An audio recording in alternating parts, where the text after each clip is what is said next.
Mula kay John Reps, China at Amerika nagkakainitan na mga kapatid. Handa na sa gera ang parehong bansa. Eto, panoorin natin to mula rito. Kaya John Reps mga kapatid, bago natin to simulan, huwag mong kalimutan mag-subscribe sa kanyang YouTube channel. Nakalagay po ang link sa ibaba. At kung bago ka pa lamang dito, trip mo yung mga ganitong klaseng reaction video and commentary, huwag mo rin kalimutan mag-subscribe. Click mo na rin ang notification bell para ma-notify ka whenever na may mga bago tayong reaction video tulad nito. Alright, so huwag na natin patagalin pa. Panoorin na natin to mga tol.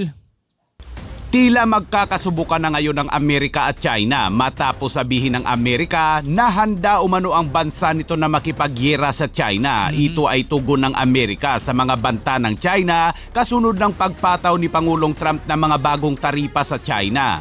Sinabi naman ni Defense Secretary Teodoro na ang Pilipinas ay gumagawa sa ngayon ng kombinasyon ng mga hakbang kasama ang mga bansang katulad ang pag-iisip upang labanan ang anumang pagtatangka ng China na magpataw ng air defense zone sa West Philippine Sea. At sa ibang balita, isang fighter jets ng South Korean Air Force ang aksidenteng nagpakawala ng 8 bomba na tumama malapit sa mga sibilyang kabahayan. Kaya't para malaman ang buong detalye ay tumutok at makinig na mabuti. Yun ang matindi nun, no? Yung hindi sinasadya, no? Nananahimik kayo sa bahay ninyo, biglang may babagsak na bomba. Tapos hindi sinasadya.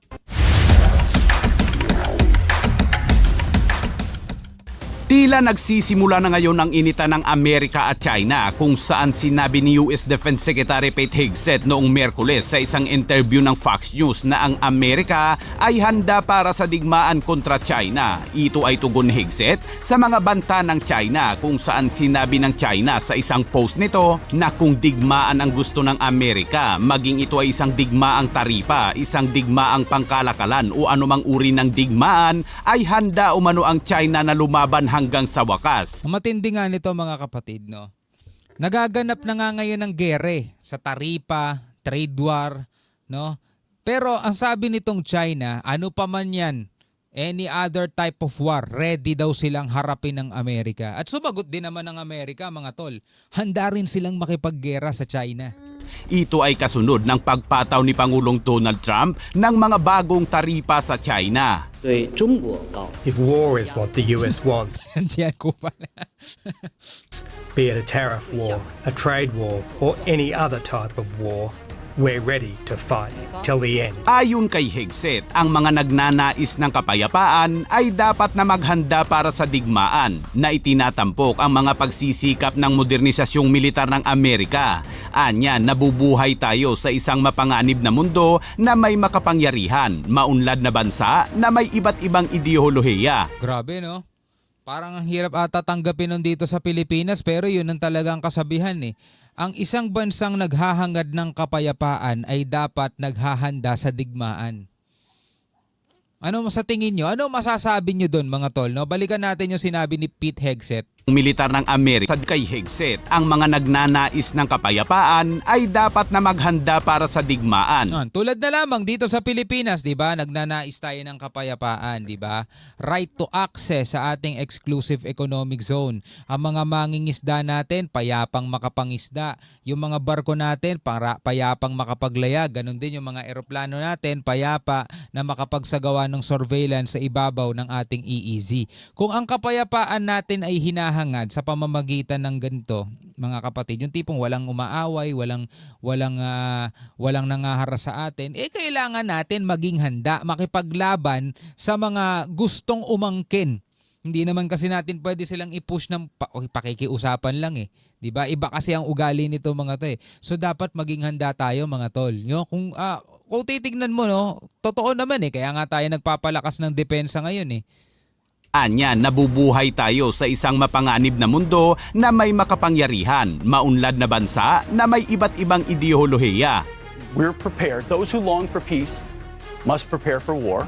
That's why we're rebuilding our military. That's why we're reestablishing deterrence and the warrior ethos, is because we live in a dangerous world with powerful ascendant countries with very different ideologies. You mentioned defense spending. They're rapidly increasing. Mabilis na dinagdagan ng Amerika ang kanilang paggasta sa pagtatanggol at modernong teknolohiya na naglalayong mangibabaw ang Amerika. Ang mga pahayag na ito ni Hegseth ay dumating matapos ang tagapagsalita ng Chinese Foreign Ministry na si Lin Jian ay nagbabala na ang China ay handaan niyang lumaban hanggang sa wakas bilang tugon sa mga aksyon ng Amerika maging sa isang digmaang pangkalakalan o labanan sa militar. Sinabi rin ni Hegseth na kung gusto nating pigilan ang digmaan laban sa mga incheck o iba pang mga bansa ay kailangan anya nating maging malakas at binibigyang diin na ang lakas ay mahalaga para pigilan ang digmaan. If we want to deter war with the Chinese or others, we have to be strong. And that president understands peace comes through. Sinabi rin So tandaan din natin yon mga kapatid, pwede nating i-apply yon dito sa Pilipinas mga tol. Kung gusto natin ng kapayapaan at gusto nating harangin ang balak ng China na sakupin yung mga gusto nilang sakupin, like for example itong nababalitang gusto nilang kunin yung Palawan, kailangan nating maging malakas. Diba? Kailangan talaga natin magpalakas, i-modernize natin yung ating sandatahan para sila ay maharang. rin ito na si Trump ay may mahusay na relasyon kay Chinese President Xi Jinping at hindi naghahanap ng digmaan sa China kundi sila ay naghahanap ng makasaysayang kapayapaan. Ngunit kung mayroong nagmamatigas ay nakahanda umano ang Amerika para sa lahat. Gayunpaman, binigyang diin niya na ang kanyang tungkulin bilang Defense Secretary ay tiyaking handa ang kanyang bansa at ang Amerika ay may sapat na kakayahan sa labanan. Ang gulo na talaga ng mundo mga kabayan. But my job as the Secretary of Defense is to make sure we're ready. We need the defense spending, the capabilities, the weapons, and the posture in the Indo-Pacific, which is something we're very much. Samantala, sinabi naman ni Defense Secretary Gilberto Teodoro noong Miyerkules sa isang interview ng Associated Press na ang Pilipinas at ang mga kaalyado nito sa seguridad ay gagawa ng mga hakbang upang labanan ang anumang pagtatangka ng China na magpataw ng air defense zone o paghihigpit sa kalayaan ng mga pag-flight sa ibabaw ng South China Sea at maging sa West Philippine Sea. Grabe, Kasunod ng mga komprontasyon sa pagitan ng Chinese aircraft at Philippine aircraft. Sinabi ni Teodoro na ang tumataas na agresyon ng China sa pinagtatalunang karagatan ay itinuturing na ngayon na pinakamalaking banta sa pambansang seguridad ng Pilipinas at dapat ding ituring bilang isang pangdaigdigang banta dahil maaari itong sumakal sa isang pangunahing ruta ng kalakalan na mahalaga para sa pandaigdigang supply chain. Lakas din kasi ng tama nitong China, biruin mo, no? Hindi pa sila nakontentong inaangkin nila itong karagatan. Gusto pati himpapawid ang kinindi nila. Sinabi ni Teodoro na tinatalakay ng mga opisyal ng depensa ang posibilidad na ang China ay magpataw ng tinatawag na Air Defense Identification Zone o anumang exclusion zone upang higpitan ang paglipad ng mga dayuhang sasakyang panghimpapawid sa itinuturing ng China bilang airspace nito sa South China Sea.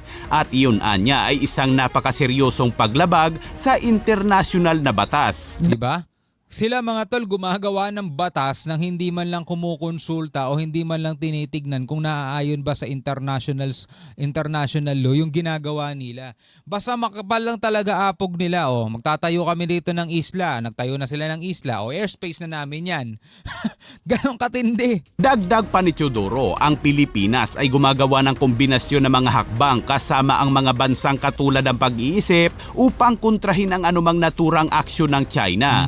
Anya, sila ay bumabalangkas ng mga hakbang sa contingency upang tumugon o magkaroon ng wastong mga hakbang ng aksyon, ngunit hindi na ito ididetalye. The Philippines will take a combination of measures, singularly and with like-minded nations, to counteract these activities of China. Naturally, we cannot discuss the specific moves, but then again, that is a very serious transgression of international law which will demand a response. At dagdag na balita mga kabayan, sinabi ng South Korean Air Force na isa sa mga fighter jets nito ang aksidenteng naghulog umano ng 8 bomba sa maling lugar sa panahon ng pagsasanay. Grabe, no?